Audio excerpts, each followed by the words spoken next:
पीड़ित मानवता की सेवा जीवन का सबसे बड़ा उद्देश्य, जरूरतमंदों की मदद हो पहली प्राथमिकता। पीएचडी डिग्री मिलने के बाद न्यूज टुडे दरभंगा से खास बात में बोले मिथिला के जाने माने शिक्षाविद, होली मेरी इंटरनेशनल स्कूल के चेयरमैन डॉक्टर शिव किशोर रॉय। डॉक्टरेट की उपाधि से नवाजे गए हैं शिक्षाविद शिव किशोर राय। हिंदी भाषा साहित्य में मिली है पीएचडी। राजस्थान के सुप्रतिष्ठित विश्वविद्यालय ने दी है उन्हें यह डिग्री। स्कूली शिक्षा में अपनी अलग पहचान बनाने वाले होली मेरी इंटरनेशनल स्कूल के संस्थापक चेयरमैन शिक्षाविद शिव किशोर रॉय को शैक्षिक और सांस्कृतिक रूप से समृद्ध राजस्थान के अजमेर में अवस्थित भगवंत विश्वविद्यालय के मानविकी संकाय के हिंदी विभाग द्वारा पीएचडी की यह उपाधि प्रदान की गई है। न्यूज टुडे से खास बात में सुनिए उनके विचार। मिली है। धन्यवाद संतोष बाबू। जाहिर है कि किसी को खुशी का ठिकाना नहीं रहता है जब अपने कर्मों पर, अपने किए हुए काम पर, अपने पढ़ाई लिखाई पर जब शीर्ष पर लोग पहुंचता है। काफ़ी उत्सुकता है, काफ़ी खुशी है, अच्छा लग रहा है कि संघर्ष के बाद जब उसका फल होता है तो बहुत मीठा लगता है। काफ़ी मेहनत की है इसमें हमने अपना विषय को लेकर के, और जब हमको ये उपाधि मिली तो अच्छा लगा, बहुत खुशी हो रही है। आपने जो विषय चुना वो काफ़ी अलग सा प्रतीत हो रहा है, इससे समाज को क्या देना चाहते हैं आप संदेश? देखिए, जब हम पीएचडी के लिए अपना विषय को लेकर के अपने कुछ प्रोफेसर शिक्षाविदों से बात किया तो उसमें कई सारे लोगों की बात आई कि इस पर कीजिए, कोई इस विषय पर कीजिए, कोई इस विषय पर कीजिए।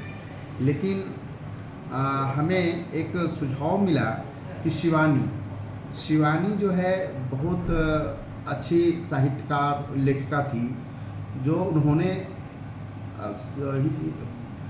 साहित्य को के भाषा में यानी गद्य और पद्य दोनों के माध्यम से उन्होंने समाज में एक बहुत अच्छा कुरीति, कुप्रथा की विरोध की थी, जिसमें उन्होंने बहुत अच्छा लगा था। जब मैंने शिवानी के बारे में एक बार हमने किताब मंगाया और एक शब्द, एक वाक्य हमको मिला था उनका पढ़ने का कि कसूर किसका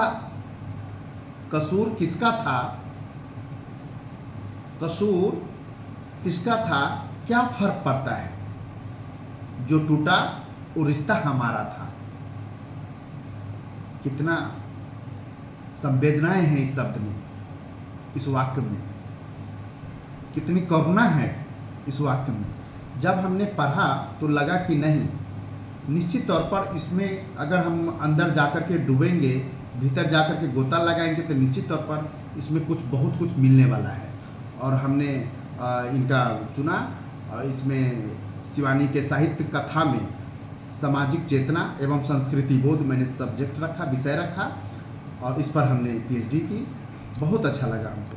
शुरू से पढ़ाई की बात करें तो कितनी उत्सुकता रही पढ़ाई को लेकर शुरू से पीएचडी तक?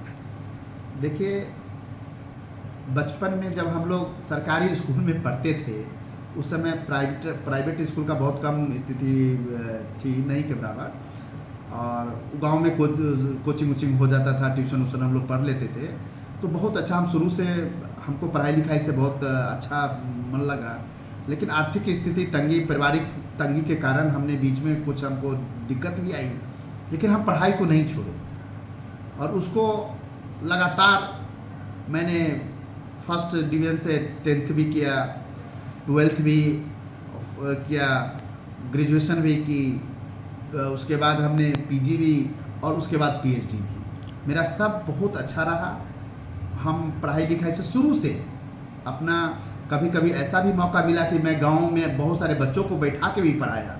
एक समय था जब हम 10th का एग्ज़ाम दे रहे थे तो अपने साथ हम तो पढ़ते ही थे और हमारे साथ 10-20 बच्चों को हम पढ़ाते थे उस समय। ये 92-93 की बात मैं आपको मैं बता रहा हूँ कि उस समय हम लोग पढ़ते थे तो ग्रुप में, और कई बच्चे बने जो नहीं पढ़ने वाला था वो भी पढ़ा, वो भी मैट्रिक की परीक्षा देकर के पास किया। उस समय मैट्रिक का बहुत बड़ा क्रेज था उस समय। आप बता रहे हैं, आप जैसा कि पढ़ाई से बड़ी रुचि रही है, जाहिर है स्कूल भी खोल दिया आपने। स्कूल खोलने के पीछे क्या उद्देश्य रहा?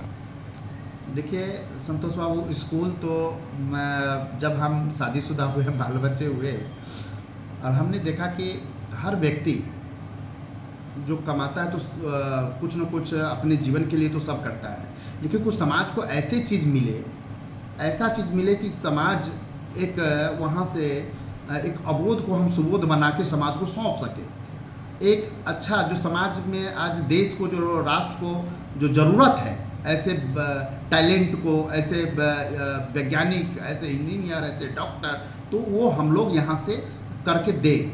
हमारे छोटे छोटे बच्चे थे, हम भी बहुत सारे स्कूल में गए, लेकिन हम जो देखते थे, ठीक है स्कूल पढ़ाता है, नो डाउट अच्छा पढ़ाता है, लेकिन पढ़ाई के साथ साथ तो बच्चे में कॉन्फिडेंस लेवल, जो बच्चे में लैंग्वेज, डिसिप्लिन, वो जो कमी थी, तो वो सब देख करके हमको लगा कि क्यों नहीं एक छोटा सा स्कूल का स्थापना किया जाए अपने शहर में, अपने दरभंगा में, और एक अच्छा यहाँ से एक समाज को सेवा कर, एकदम सेवा की भावना से हमने इस स्कूल का स्थापना किया।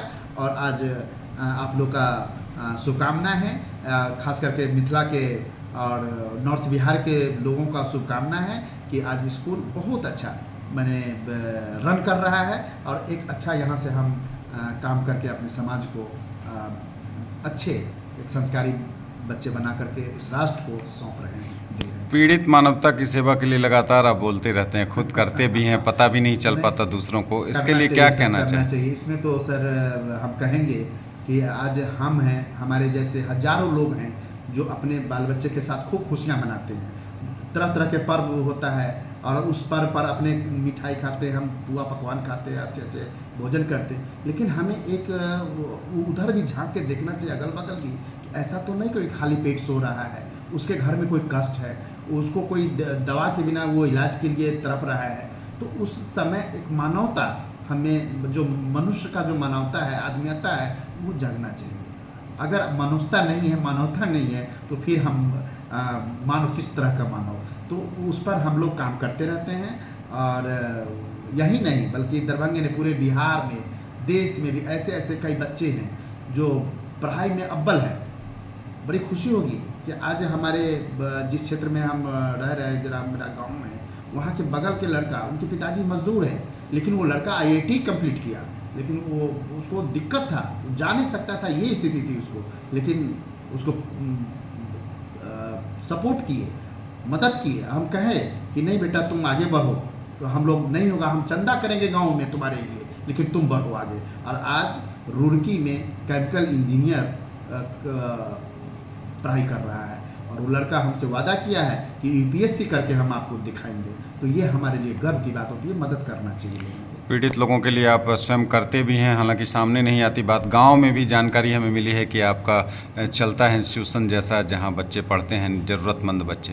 हाँ जी जी, वो तो होना ही चाहिए। अब है क्या कि सर हम जो किए, हम आज अगर यहाँ पहुँचे हैं तो समाज का बहुत बड़ा देन है। लोग सोचते हैं कि मैं खुद आ गया, नहीं, जब तक समाज या परिवार के लोग आपको नहीं चाहेंगे, सगा दोस्त हित नाता रिश्ता अगर नहीं चाहेंगे, तो आप यहाँ तक नहीं आ पाएंगे। तो उसका बहुत बड़ा कर्ज होता है हमारे ऊपर। तो कुछ काम करके हमें भी समाज को लौटाना चाहिए, ये मनसा इंसान को होना चाहिए। तो उसी मनसा के साथ हम आज गाँव में भी प्रयास करते हैं कि कुछ जो हम काम करते हैं, जो हम बिजनेस करते हैं, उससे अगर 2 पैसा आता है तो कुछ कंट्रीब्यूट समाज के उन गरीब बच्चों, अनाथ और असहाय के लिए भी हम लोग करें, जो उसको भी हक है कि माने हम लोग उसको मदद करके एक अच्छा नागरिक बनाएं।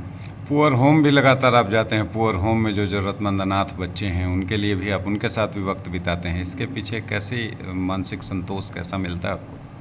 बहुत अच्छा आपने सवाल किया है। हम तो कहते हैं लोगों से, जब कभी मैं गया पुअर होम, तो मैं लोगों से, जो भी हमारे गेस्ट रहते हैं या लोग रहते हैं, मैं उनको कहता हूँ कि भगवान देखना है, असल में अगर प्रभु से दर्शन करना है तो आप पुअर होम चलिए।